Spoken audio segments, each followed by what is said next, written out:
So the way he does this is he surrounds this cell by a thermostat set up near 90, 90 degrees, and he cools it with a stream of gas. He uses evaporative cooling to control the system, and he has a reflux to return this to the cell.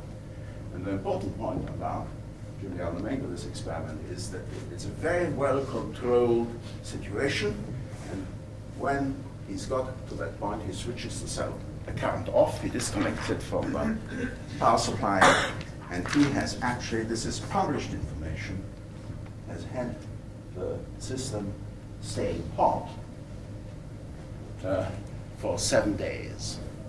This is the excess enthalpy. There's no enthalpy input, so this is all, this shaded column is all excess enthalpy, and it's of the order of 5 watts per cubic centimeter.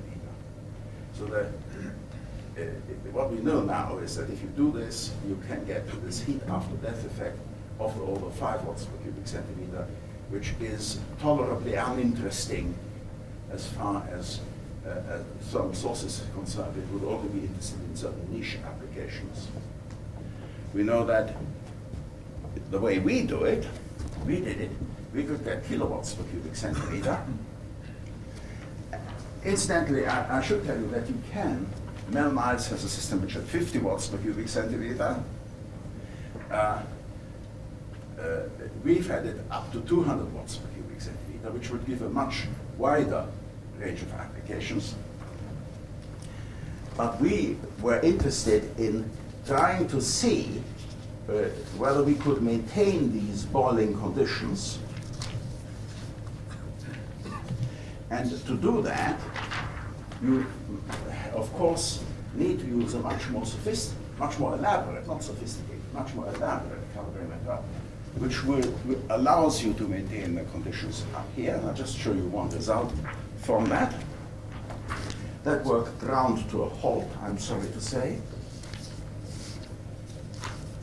What you do is you use a calorimeter, a dual calorimeter, the bottom half of which simulates the calorimeter which I have shown you. It's an isoparabolic calorimeter. And the top half is basically a distillation column. Now that is not a system with which you can do experiments with any great accuracy, but you don't need to because you get a very high energy release. So what do you see? Here's an experiment carried out in 1994. The bottom section, you see there is an excess. This is the calibration curve. Of course, when it starts to boil, you have no calibration on the bottom section. You can see an excess enthalpy release in the bottom section. Needs a little imagination to see it. But I think it's okay. And the top, much more clear in the top section, where you have a calibration curve, inputs of the order. This is the input and the temperature difference seen. We measure the different, you can measure this at different stations in the top section, of the order of 70, 80 watts input, the excess of the order of 70 to 80 watts, which for this system was about a kilowatt per cubic centimeter. And this particular experiment maintained an excess enthalpy generation of about a kilowatt per cubic centimeter. The actual value of about 80 watts per kilowatt per cubic centimeter for 50 days. So we were interested in trying to begin to answer the question, can this phenomenon be maintained? So now you have certainly an indication that you can get a kilowatt per cubic centimeter. And if you're interested in the social aspects, at a kilowatt per cubic centimeter, you would be able to make a significant impact on the world's energy needs if you increase the palladium production. But that production is about 100 tons per year. It could certainly be increased, I'm told, to 1,000 tons per year. So that would be an acceptable strategy. However, having got to that point, it certainly is not sensible to continue with this particular approach, because there are two sort of classes of scientists in the world. The ones who think electrochemistry is really rather interesting, they're usually non-electrochemists. And electrochemists who say, I will not touch electrochemistry. If I can do it some other way, I won't touch it.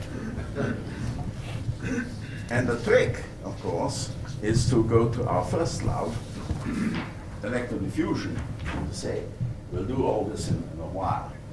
We'll compress the material by electrodiffusion and see what we get out.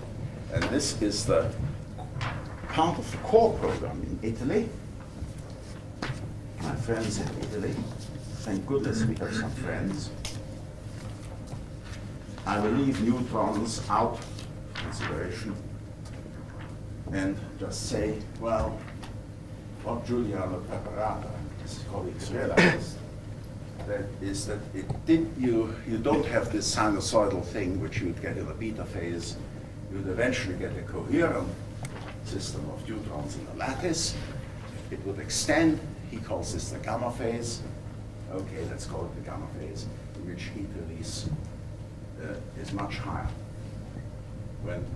Probably when the deuterium goes into the tetrahedral as well as the octahedral sites. And with this type of wire approach, they have had pretty regularly heat releases of the order of 10 kilowatts per cubic centimeter. You have, of course, to use a thin wire to do that, because else the system will destroy itself. Or you have to have some structure where one dimension is much smaller than another dimension. And on occasion, they've had 100 kilowatts per cubic centimeter. And what is interesting about those magnitudes is that they would allow one to construct, if this can be done reliably, this would allow one to construct systems which would satisfy a large proportion of the energy needs with existing production of radium. Now, this is all low-grade heat, but a lot of the world's energy is used as low-grade heat, but increasing the quality of the heat would not be a particularly difficult problem. You could use compression with either compressor system, or you could use compressor steam, you could use turbo compressors. So that is about the status of the field as far as the thermal effects are concerned. But of course, there's a great deal more on particle detection, the nuclear ash, and I'll answer that, refer to that if you wish, if you have any questions on that. Thank you.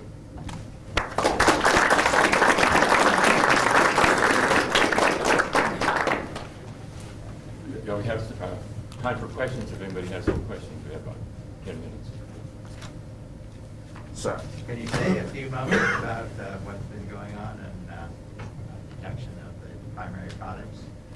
The primary products. A lot. We saw helium-4 quite early on. We had no quantitative correlation, but I think other people will talk to you about the relationship of heat release and helium-4. We had seen a little tritium. You can see tritium pretty regularly. I mean, you can see enough tritium. The work we had done originally, we would have had to have an isotopic separation factor of D to T of about 13.5, which is quite impossible. So there's no question we had generated tritium, and there are a few neutrons usually as you build it up. And many people have done neutron detection, time-of-flight neutron spectroscopy, and this sort of position-sensitive neutron detection to show that the neutrons come from the sampled area. And I like also Takahashi's work with an Ne213 scintillator, which showed quite clearly that there are some neutrons of expected energy, 2.45 MeV, but there's also a great watch of stuff out there.